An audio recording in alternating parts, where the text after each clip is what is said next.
하나님 아버지, 계절의 여왕 5월을 우리 허락하시니 감사합니다.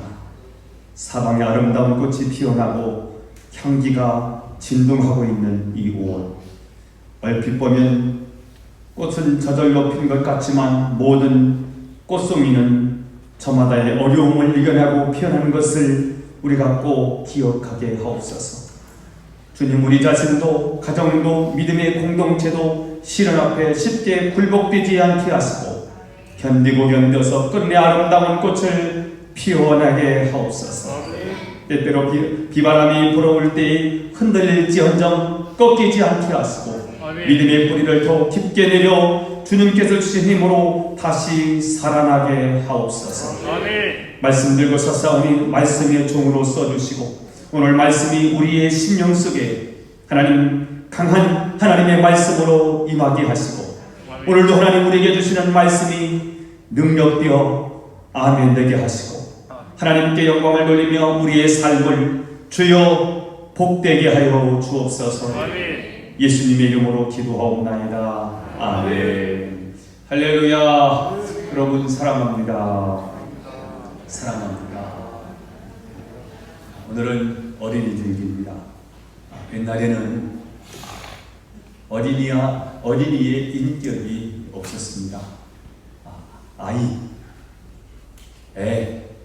애새끼, 내 새끼 이렇게 불렀고요. 시골에서는 일손이 부족하기 때문에 어린 아이를 종처럼 부리기가 일쑤였습니다. 그러다가 1922년 강정환 선생님에 의해서 처음으로 어린이라는 단어가 쓰여지기 시작했고요. 그리고 어린이의 인권을 존중하는 취지로 그 이듬해 5월 1일을 어린이날로 정하고 어린이날로 선포하고 지키게 되었고요. 해방 후 1946년 정부가 나서서 5월 5일로 어린이날로 지키게 되었습니다. 자, 이렇게 해서 어린이날을 많이 경험해보게 됐는데 어린이날이 지정된 이유는 어린이의 인격이 무너졌기 때문에 어린이의 인권이 사라졌기 때문에 어린이의 인권을 회복하자 하는 취지에서 어린이날로 지정이 됐습니다. 자, 이제는 시대가 바뀌어서요. 어린이의 인격, 어린이의 인권을 누가 이렇게 맘대로 할 수 없는 그런 시대이고요. 자, 이런 시대에 오늘 어린이날을 우리가 어떻게 지키고 있나라고 한번 생각을 해보니까 그저 어린 아이들을 신나게 해주는 날, 재밌게 놀게 해주는 날 이렇게 전락이 된 것 같습니다. 그래서 선물 사주고 멀리 좋은 곳에 데려가서 하루 실컷 놀게 해주고 주로 이런 날이 된 것 같습니다. 우리 그리스도인들도 꼭 어린이날을 이렇게 지켜야 될 것인가 하는 의문을 한번 제기해보고 싶었습니다. 유대인들도 어린이를 사람 취급을 하지 않았습니다. 아이 숫자에 넣지 않을 정도니까 그들의 인격이 없었어요. 사람 취급을 하지 않았어요. 그래서 예수님의 제자들이 어린아이들이 예수님께로 오는데 막습니다. 아이들은 가라. 아이들은 여기 있으면 안 된다 하고 아이들이 예수님께로 다가오는 것을 금지시켰거든요. 그때 예수님께서 뭐라고 말씀하시지요? 아이들이 내게 오는 것을 금하지 말라 이렇게 말씀을 하셨습니다. 왜? 어린이를 사람 취급을 하던 그 시절에 예수님께서 어린 아이가 내게로 오는 것을 금하지 말라고 말씀하셨을까요? 예수님은 어린 아이를 한 영으로 보셨어요. 이게 중요한 거예요. 한 영혼, 사람 취급을 하지 않았지만 예수님이 그 어린 아이를 한 영으로 보셨고요. 영적인 존재를 보신 거예요. 영이 있는 존재예요. 그런데 영이 깨졌어요. 하나님을 만나야 되는데 하나님을 만나지 못하고 있어요. 하나님께로 돌아와야 할 영적인 존재로 보신 겁니다. 그러면 어린이날은 무엇보다도 선물도 주고 좋은 것도 데려가지만 잊지 말아야 되는 게 있습니다. 이 아이가 영혼이라는 사실이군요. 이 아이가 꼭 하나님을 만나야 되는 아이라는 사실을 우리가 꼭 기억해야 될 줄 믿습니다. 시편 127편 3절을 읽어보겠습니다. 시작. 보라, 자식들은 여호와의 기업이요 태 열매는 그의 상급입니다. 여기 기업이라는 단어와 상급이라는 단어가 나오는데요. 어떤 학자는 여기 기업이라는 단어를 숙제, 과제라는 단어로 바꿀 수 있다고 말했습니다. 어떤 가정은 자녀가 과제고 큰 부담이 되지만 어떤 가정은 자녀가 큰 기쁨을 주고요, 영광을 주고 축복이 되는 가정이 있습니다. 자녀를 신앙으로 양육하지 못해서 나중에 고생하는 분들이 많습니다. 지금 당장은 먹고 살기 바빠서 말씀으로 자녀를 징계하고 교정하는 일을 하질 않았습니다. 자녀 교육에 실패를 한 거예요. 예배를 안 드리면 몽둥이를 들었어요. 아이를 쳐서라도 예배 드리도록 만들어줘야 되거든요. 이걸 무시했어요. 가진 못된 짓을 하면 아이들을 데려다가 징계하고 채찍을 가야 되는데 내 사랑하는 자식을 사랑하기 때문에 이걸 못한 거예요. 방임하고 방치하는 것입니다. 세상의 지식이나 학교 교육이 다가 아니라는 사실을 우리가 알아야 합니다. 좋은 대학이 인생의 해답이 아니라는 사실입니다. 자녀의 가슴에 무엇보다 중요한 것은 그리스도의 마음, 그리스도를 심어주는 것이 더 중요하다는 사실입니다. 자녀의 미래가 누구 안에 있느냐? 예수님 안에 있다는 사실을 여러분 믿으시고 그렇게 우리 자녀 교육하십시다. 신앙 교육을 방치하면 정말 큰일 납니다. 요즘 우리가 힘든 건, 목사가 힘든 것은 지금 교회 학교가 지금 스탑이 된 거예요. 다음 미래가 없는 거잖아요. 그렇지 않아도 교회 학교가 굉장히 어렵습니다. 코로나로 인하여 지금 예대 자체가 중단이 되고 나니까 미래가 없는 거예요. 미래 교육을 지금 스탑해 놨거든요. 이게 굉장히 불안합니다. 돈 버는 일이 바빠서 자녀 교육을 못했어요. 신앙 교육을 게을리했어요. 돈은 벌었는데 성공을 했는데 자녀들이 인생의 큰 숙제가 된 가정이 굉장히 많습니다. 여러분에게 묻습니다. 여러분의 자녀들은 숙제입니까? 상급입니까?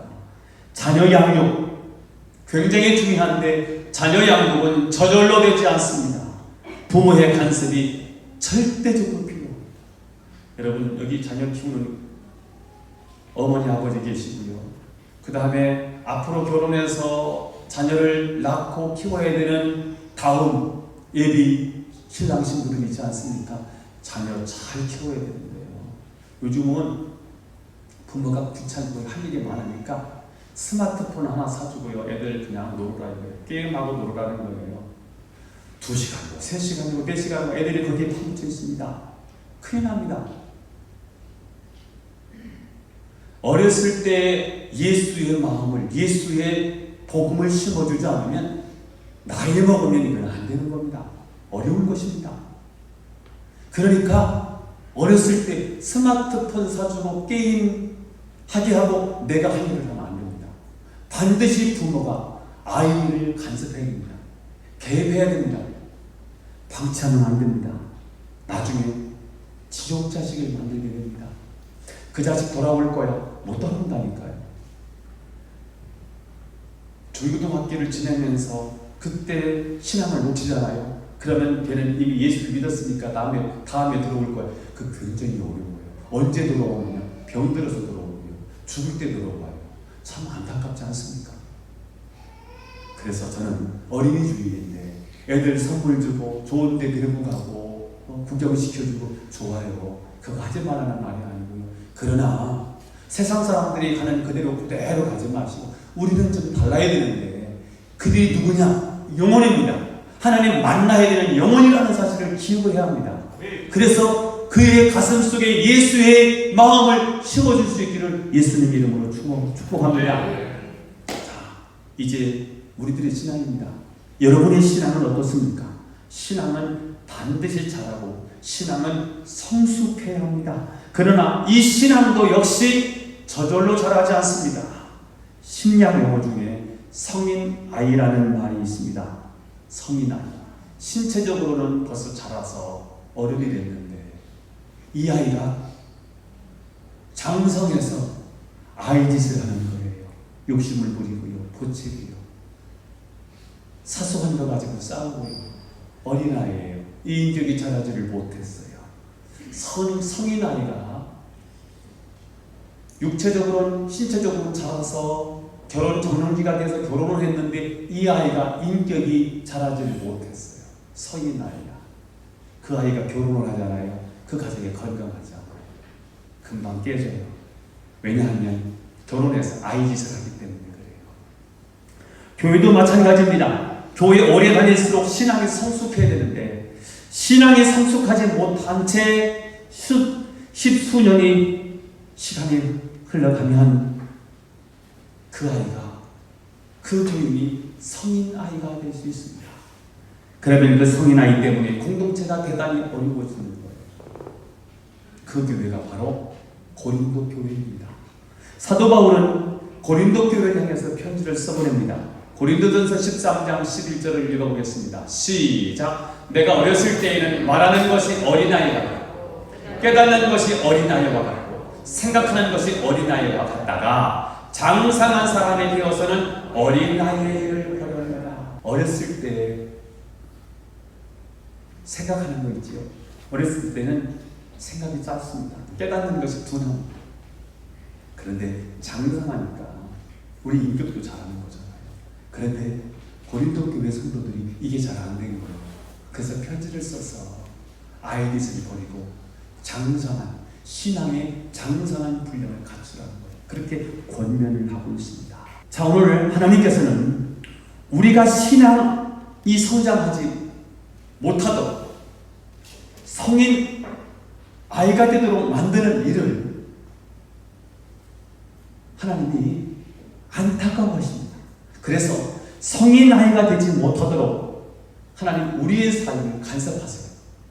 부모가 자녀의 삶에 간섭하는 것처럼 하나님이 믿는 저와 여러분의 삶을 하나님이 간섭하시는 줄 믿습니다.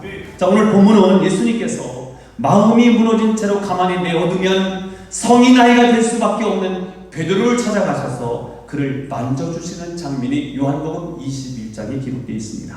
예수님께서는 베드로에게 내가 나를 사랑하느냐라는 질문을 던지셨고 그래서 그의 무너진 마음을 일으켜 세워주셨고요. 내가 죽음을 사랑한다고 고백하는 그에게 내 양을 먹이라고 말씀하심으로 사역을 회복시켜 주셨습니다. 그리고 이어지는 말씀이 오늘 본문 18절에 나오거든요. 읽어보도록 하겠습니다. 시작. 내가 진실로 진실로 너희에게 이르노니 네가 젊어서는 스스로 띠띠고 원하는 곳으로 다녔거니와 늙어서는 내 발을 벌리니 남이 내게 띠띠우고 원하지 않은 곳으로 데려가리라. 자, 여기서 중요한 두 가지 대조적인 단어가 나오는데요. 젊어서는 그리고 늙어서는. 예수님께서는 지금까지 젊어서의 삶과 앞으로의 늙어서의 삶을 구분하셨습니다. 왜 그럴까요? 성숙하기를 원하셨기 때문입니다. 즉, 지금까지의 삶은 내 마음대로 살았지만 앞으로의 삶은 하나님께서 간섭해 주셔서 성숙한 제자로 만드시겠다는 것입니다. 저는 오늘 하나님이 여러분의 인생에 개입하셔서 여러분의 인생은 성숙한 인생으로 하나님의 쓰시기에 합당한 참된 그릇으로 만들어지기를 축복합니다. 오늘 베드로를 하나님 그렇게 하시겠다는 거예요. 자, 첫 번째, 베드로의 지금까지의 삶의 방식은 어떠했습니까? 젊어서 자기 마음대로의 삶이었어요. 인본주의예요. 내가 결심한 대로 가는 거예요. 내가 마음먹은 대로 가는 거예요. 내 욕심대로 사는 거예요. 그렇게 살았어요. 그렇게 사역하는 거예요. 지금까지 베드로는 누구보다 열심히 예수님을 따랐고요. 주님 섬기는 일에 앞장섰던 사람이었습니다. 그러나 그 열심은 누구를 위한 열심입니까? 자기를 위한 열심이었습니다. 무엇을 위한 열심입니까? 자기 의를 위한 열심이었습니다. 칭찬받고 인정받고 높아지기 위한 열심이었습니다. 자, 그런데 십자가 앞에서 자기 목숨이 위태로워지자 예수님을 모른다고 부인하고 맙니다. 자기 배를 위한 신앙이었습니다. 예수님은 이런 신앙을 오늘 18절에서 내가 젊어서는 스스로 띠띠고 원하는 곳으로 달리는 신앙이다 라고 말씀하신 것입니다. 스스로 띠뛴다는 말은 스스로 옷을 입는다는 말입니다. 그리스도로 옷 입고 그리스도가 주인인 삶을 사는 것이 아니라 자기 스스로 옷을 입고 포장해서 드러내기 위한 삶을 살았다는 거예요. 언제까지요? 지금까지요. 우리는 베드로가 처음 제자로 부름을 받았던 그 장면을 기억하고 있습니다. 갈릴리 바다에서 밤새도록 수고를 했지만 아무 소득이 없던 그날 예수님께서 그에게 오셔서 깊은 곳에 그물을 던지라고 말씀하셨고요. 그 말씀에 순종하고 그물을 내렸을 때 엄청난 고기를 잡았던 그 사건을 우리는 기억하고 있습니다. 사실 베드로는 바다에서 잔뼈가 굵은 어부로서 고기 잡는 일에 있어서는 누구보다도 뒤지지 않는 그런 고기잡이의 전문가였지만 자기 경험과 자기의 지식을 내려놓고 그는 이렇게 대답하지요. 말씀에 의지하여 제가 그물을 내리겠습니다. 그 결과 그는 엄청난 물고기를 잡았습니다. 베드로는 이 사건 앞에서 주님이 누구신지를 발견하게 됐습니다. 그분은 누구이셨습니까? 그분은 내 인생의 주인이셨어요. 역사의 주인이시고요. 바다의 물고기 흐름을 알고 있는 바다의 주인이셨고요. 우리 인생 모든 것의 주인이시라는 사실을 발견해요. 그래서 그는 주님 앞에 무릎을 꿇고요. 주여 나를 떠나십시오. 저는 주님을 감당할 수 없습니다. 나는 죄인입니다. 그렇게 고백하자 예수님께서는 나를 따라오너라. 내가 너를 사람을 낚는 어부가 되게 하리라 이렇게 말씀을 하셨어요. 그 다음부터 베드로는 주님을 따르는 제자의 삶을 시작했습니다. 그렇게 주님을 따라다니면서 3년 동안 제자 훈련을 받았는데 십자가를 앞에 두고 예수님께서 베드로가 타락할 것을 예언하는 장면이 누가복음 22장에 기록되어 있어요. 31절 32절을 읽어보겠습니다. 시작. 시몬아 시몬아 보라 사탄이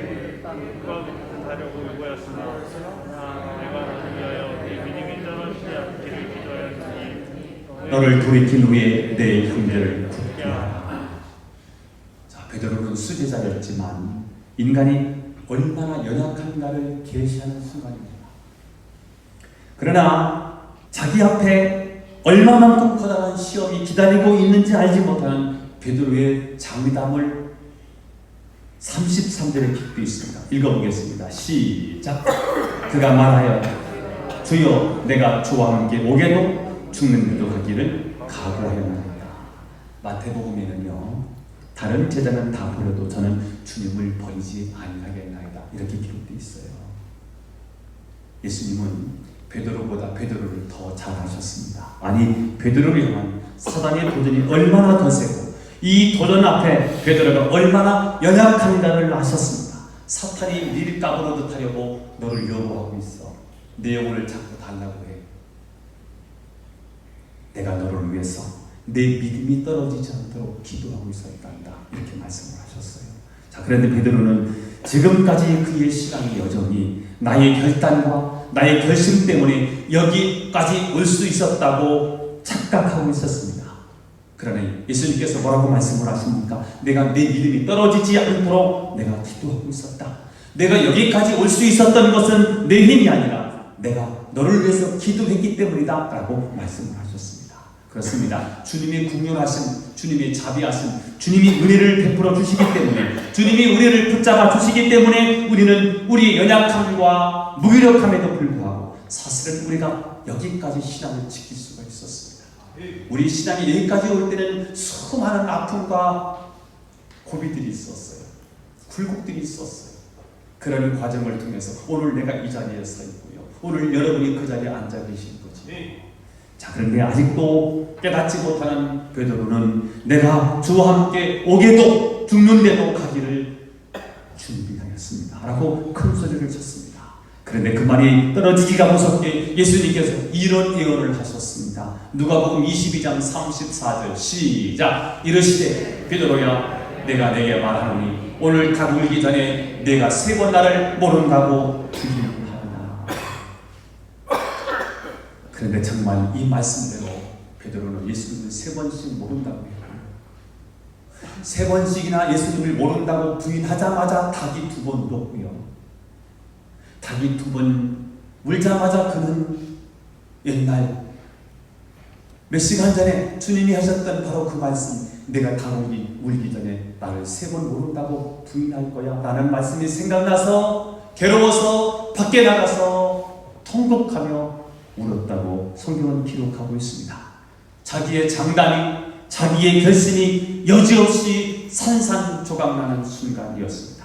그는 이날 내 신앙생활은 내 장담과 내 결심과 내 의지와 내 노력으로 되는 것이 아니라 하나님의 전적인 간섭하심과 그분의 은혜로 되어지는 것이라는 아주 중요한 교훈을 배우게 되었습니다. 내가 주인 삼은 모든 것 내려놓고 내 주 대신 주 앞에 나아가 내가 사랑했던 모든 것 내려놓고 주님만 사랑해. 베드로가 이런 고백을 하는 거예요. 저와 여러분이 이런 고백을 할 수 있기를 바라요. 내가 주인 삼은 모든 것 내려놓고 내 주 대신 주 앞에 나가 내가 사랑했던 모든 것 내려놓고 주님만 사랑하겠습니다. 이 고백의 현장이 이런 고백의 현장이거든요. 혹시 여러분 중에 베드로처럼 지금까지 내가 마음만 먹으면 얼마든지 무엇이든지 할 수 있다고 착각하는 분이 혹시 계십니까? 그래서 자신만만해하고 큰 소리 쳤던 분이 혹시 계십니까? 그러나 우리는 베드로의 전반전 삶을 통해서 주님이 이런 내 생각, 내 주장, 내 논리로 되는 것이 아니라 전적으로 하나님의 은혜로 하나님의 간섭하심으로 되는 것이다 라는 사실을 깨닫게 되었습니다. 저는 여러분이 이 고백을 할 수 있기를 바랍니다. 은혜가 아니면 안 되는구나. 하나님의 도우심이 아니면 안 되는구나. 이것에 대한 결론이 날 수 있기를 축복합니다. 그래 여러분의 미래가, 여러분의 앞으로의 여러분의 삶이 축복이 될 것입니다. 두 번째입니다.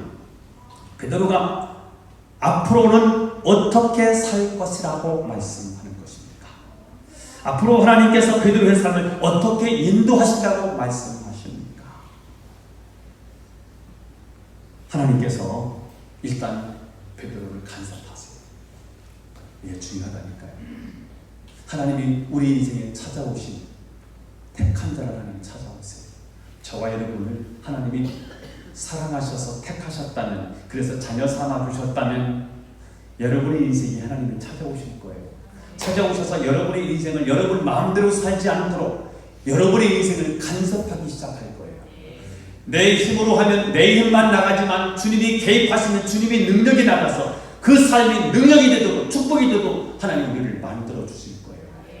그래서 하나님께서 일단 여러분의 삶을 개입하실 거예요. 그리고 주님 뜻대로 사는 성숙한 삶을 살게 만들어 주실 줄로 믿습니다.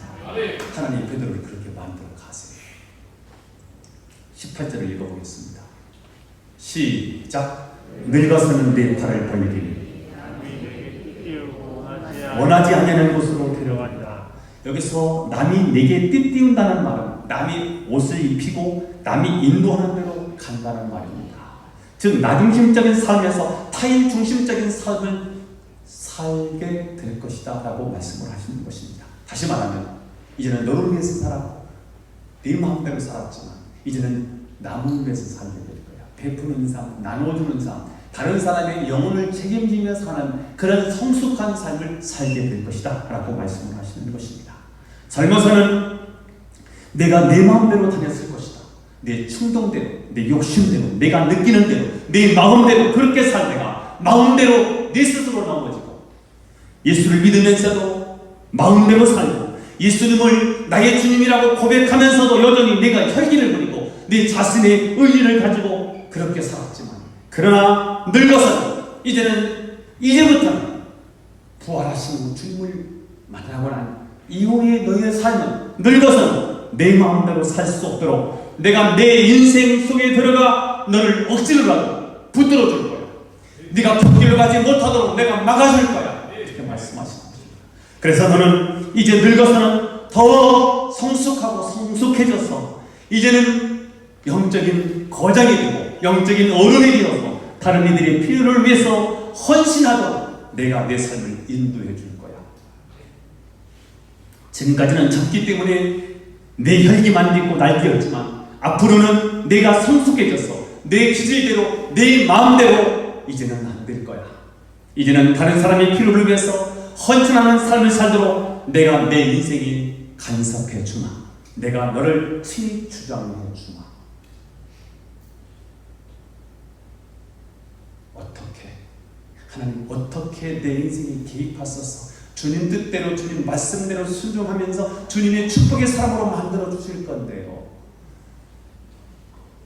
내 스스로 일어나지 못하면 내 육체 질병을 통해서 너를 낮추고 너를 깎아내려서 하나님 바라보게 만들 거예요. 가난과 인생의 풍랑을 통해서 물질의 궁핍을 통해서 자식의 가스를 주어가면서까지라도 너를 낮추고 낮춰서 하나님을 바라보는 존재, 하나님을 의식하는 존재, 하나님께 내 인생을 맡기고 주님 뜻대로 살고자 하는 그 갈망을 갖도록 내가 만들어 줄 거예요. 그래서 마침내 너는 나를 따르는 참된 제자로 내가 만들어 놓을 거야 말 거야. 언제 정도 우리는 그렇게 될 수 있을까요? 언제 정도면 우리는 부들부들해지고 영적인 유연성을 가지고 다른 양들을 상대할 수 있을까요? 성령이 오시면. 성령이 오시면 그렇게 살 수 있게 된다는 거예요. 성령은 파라크레토스, 보혜사예요. 우리를 돕는 영이에요. 우리에게 힘을 주고 우리의 삶을 인도하는 영이에요. 그 영이 우리 가운데 오시면 이제는 그렇게 살 수 있을 거야. 성령이 오시기 전에는 내 열심, 내 행위대로 주님을 따랐죠. 이제 성령이 오시면 성령의 옷을 입고 성령이 인도하시는 대로 너는 그렇게 이끌려 가게 될 것이다. 여러분, 우리 주님께서 베드로의 삶에 왜 이렇게 간섭하시는 것일까요? 19절에 나와 있습니다. 19절 시작. 베드로가 어떠한 죽음으로 하나님께 영광을 돌릴 것을 가리키시노라. 베드로의 마지막이 영광이기입니다. 베드로의 마지막 결론이 승리이기 위하여. 처음도 중요하고 과정도 정말 중요하지만 중요한 것은 여러분과 제가 인생을 끝내는 바로 그 마지막 순간, 그때가 정말 중요하지 않습니까?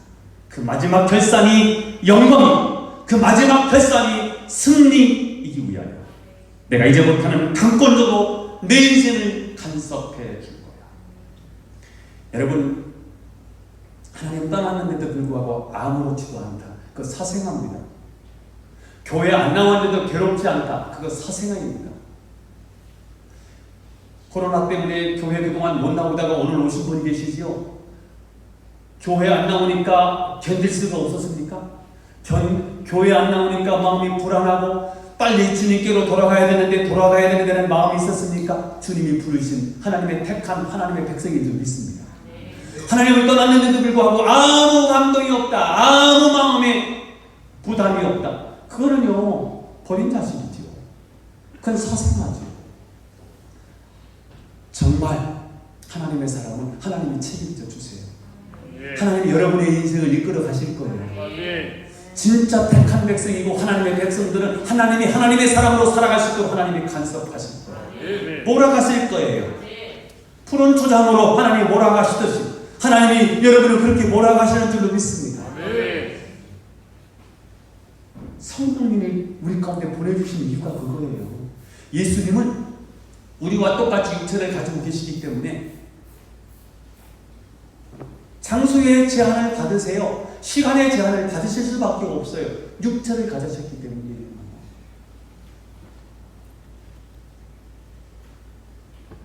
내가 계룡시에 가면 제주를 비워있는 거예요. 나는 육체를 가지고 있기 때문이에요.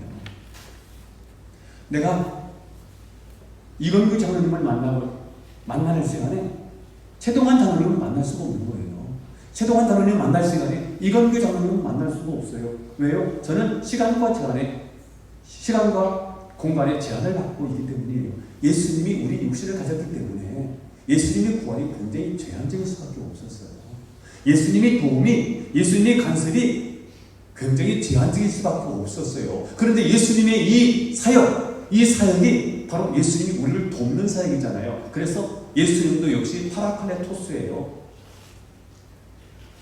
예수님이 파라클레토스예요. 보혜사세요. 그런데 예수님이 또 다른 보혜사, 알로스, 파라클레토스, 또 다른 보혜사를 주신다는 거예요. 왜요? 당신이 보혜사하면 우리를 다 도우면 되는데 육신을 입고 오시는 분은요, 육신의 제한을 받아요. 시간과 공간의 제한을 받기 때문에 온 인류의 구원자가 되기 위해서, 모든 사람의 파라클레토스가 되기 위해서는 또 다른 보혜사, 알로스, 파라클레토스. 그래서 예수님이 내 이름으로 보내실 성령, 아멘이십니까? 아멘. 예수님의 이름으로 보내실 성령, 그분을 보내신다는 거예요. 그분이 오셔서 예수님이 그동안 제자들에게 가르쳤던 거 다 생각나게 하고 깨닫게 하시고 가르쳐 주시고 그들의 삶이 축복이 되도록 인도해 주시겠다는 거예요. 그분이 성령 하나님이신 줄 믿어요. 마침내 베드로가 삶이 달라져요. 오순절에 성령이 폭발했을 때 이 부흥의 한복판에 서 있었던 주역이 바로 누구예요? 베드로였습니다.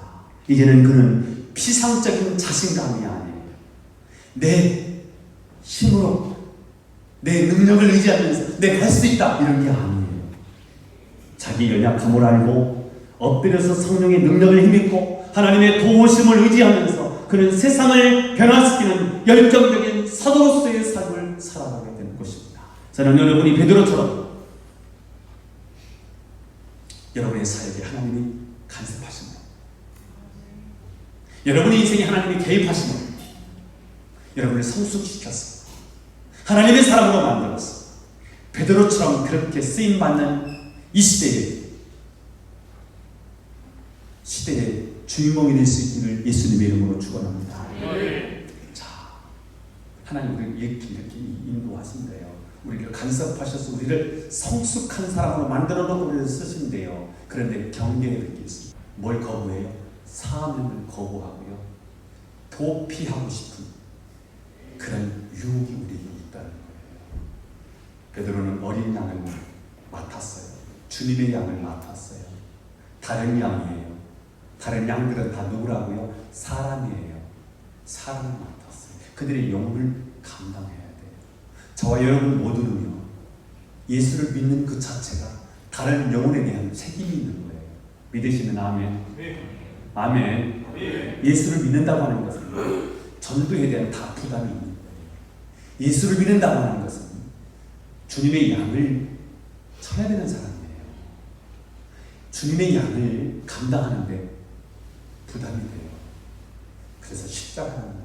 십자가. 근데 십자가는 굉장히 무서워.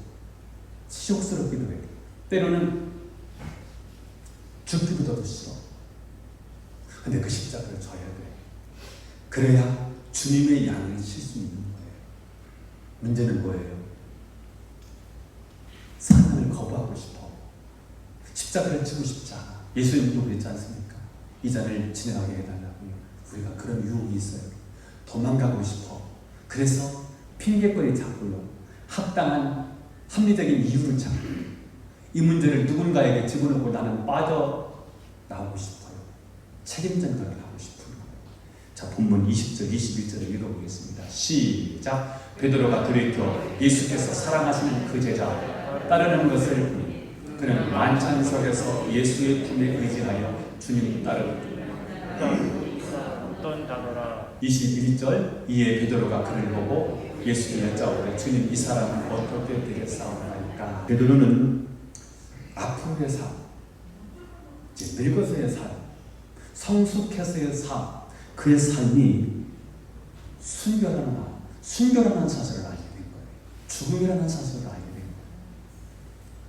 그때 왜 하필 나만 이런 식으로 주님을 따라야 합니까? 라는 생각을 했던 것 같아요. 그런데 그 옆에 요한이 있는 것을 보고 걸고 넘어가는 거예요. 예수님, 쟤는요? 저 요한, 나는 죽어요? 그럼 쟤는요? 제가 죽으면 나도 죽을 거예요. 이렇게 물귀신 작전을 하는 거예요. 우리 모습이기도 하잖아요. 뭔가 무거운 짐을 혼자 져야 되는데, 이건 내 산행인데 이 산행이 부담스러울 때 어떤 합리적인 이유를 찾고요, 핑계거리를 찾는데 누군가가 있으면 그 사람 핑계를 대면서 빠져나오고 싶은 마음이 있어요. 베드로는 자신의 그 십자가, 자신이 져야 될 십자가가 너무 부담이 되어서 은근슬쩍 요한을 밀어넣고 자기는 빠지려고 하는 그런 유혹을 받고 있습니다. 그때 예수님께서 뭐라고 말씀하시느냐? 22절에 나와 있어요. 시작! 예수께서 이르시되 내가 올 때까지 그를 머무르게 하고자 할지라도 내게 무슨 상관이냐? 너는 나를 따르라 하시더라. 무슨 말씀입니까? 요한은 요한이고 너는 너다. 너는 내가 할 일이나 해라. 이렇게 말씀을 하시는 거예요. 아내가 남편의 영혼을 대신할 수가 없고요, 부모가 자식의 신앙을 대신 책임져 줄 수 없습니다. 내 신앙은 내 신앙이고요, 내 문제는 내가 다 책임을 져야 되는 것입니다. 자, 그런데 많은 사람들이 자신의 불성실에 대해서 다른 사람 혹은 교회 핑계를 댑니다. 교회가 문제가 많기 때문에 내가 신앙이 이 정도라고. 나는 그 누구 때문에 내가 교회 다니기 싫다고. 이렇게 핑계를 대는 거예요. 그러나 오늘 주님이 뭐라고 말씀하시는 거예요? 그런 핑계 대지 말고 내가 할 일이나 너는 잘해라. 여러분, 우리는 십자가를 거부하고 싶은 그런 유혹, 그런 충동들이 있습니다. 그런데 예수님이 말씀이 뭐예요? 내 십자가는 네가 져야 된다는 거예요. 십자가가 뭐예요? 나에게 다가오는 부담감이거든요. 그런데 우리는 이 십자가를 내려놓고 싶어요. 근데 오늘 예수님은 내가 져야 될 십자가는 네가 져야 돼, 이렇게 말씀을 하시는 거예요. 여러분, 쿠오바디스라는 영화를 보신 분이 많이 계실 텐데요, 로마에 복음이 들어가고 한참 복음의 불꽃을 피우고 있을 때 네로 황제가 기독교를 핍박하기 시작했습니다. 수많은 성도들이 붙잡혔고요, 고문을 당하고요, 많은 그리스도인들이 순교를 당했습니다. 그러자 많은 그리스도인들은 지하 무덤으로 들어가서, 카타콤에 들어가서 예배를 드리면서 이 핍박이 지나가기를 기다립니다. 그러나 아무리 기다려도 네로 황제의 핍박은 멈출 줄을 몰랐습니다. 드디어 카타콤까지 핍박의 손길이 다가온다는 소문이 들려오게 됐습니다. 이때 많은 그리스도인들이 사도 베드로에게 찾아가서 이렇게 말합니다. 사도 베드로님, 그래도 당신은 살아남아야 합니다.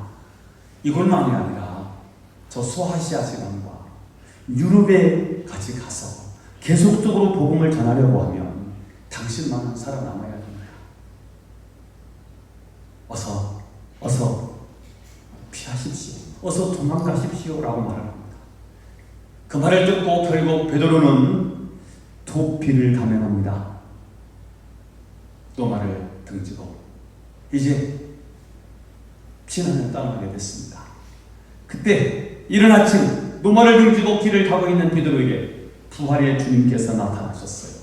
놀란 베드로가 질문합니다. 투어바데스 도미네, 주여 어디로 가시나이까?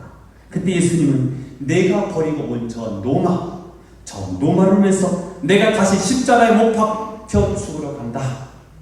이 말에 베드로는 충격을 받고 노마 복음화를 위해서 자신이 순교해야 된다는 사실을 알게 되었습니다.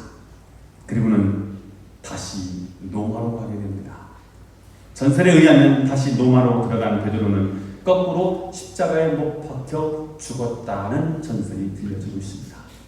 그의 순교는 마침내 노마 교회를 든든히 세우게 되었고요, 노마 교회는 지하에서 아주 든든한 견고한 기독교인으로 후세에게, 다음 세대에 계속해서 이 복음을 전수해주는 가운데 이제는 기독교인들이 힘이 있었습니다. 기독교인들을 업지 않고서는 정치를 할 수 없다는 사실을 알게 되고요. 그래서 노마 황제가 기독교를 국교로 승인하게 되고요. 지하에 있었던 기독교가 결국은 로마를 정복하고 세계를 정복하게 되었습니다. 그 근간, 그 뿌리는 베드로의 순교였다는 거지요. 여러분, 사명을 거부하고 싶은 유혹, 도피하고 싶은 유혹, 우리는 경계해야 합니다. 말씀을 정리하겠습니다.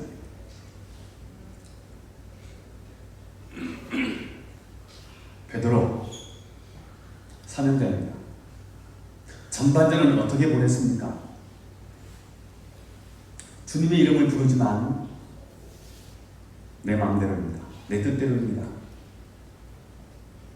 주님과 함께 있는 것 자체가 기쁨이었습니다. 주님과 함께하면 능력이 나타나고 역사가 일어나기 때문에 주님과 함께 있는 그 자체가 영광이고 기쁨이었습니다. 그래서 나는 주님을 사랑하는 줄 알았고요. 그것이 바로 주님을 따르는 길이라고 생각했습니다. 전반전이었습니다. 그런데 십자가 앞에서 그의 신앙이 산산조각 났습니다. 주님이 찾아오셔서 이제는 이렇게 하면 안 된다. 후반전을 알려주셨습니다.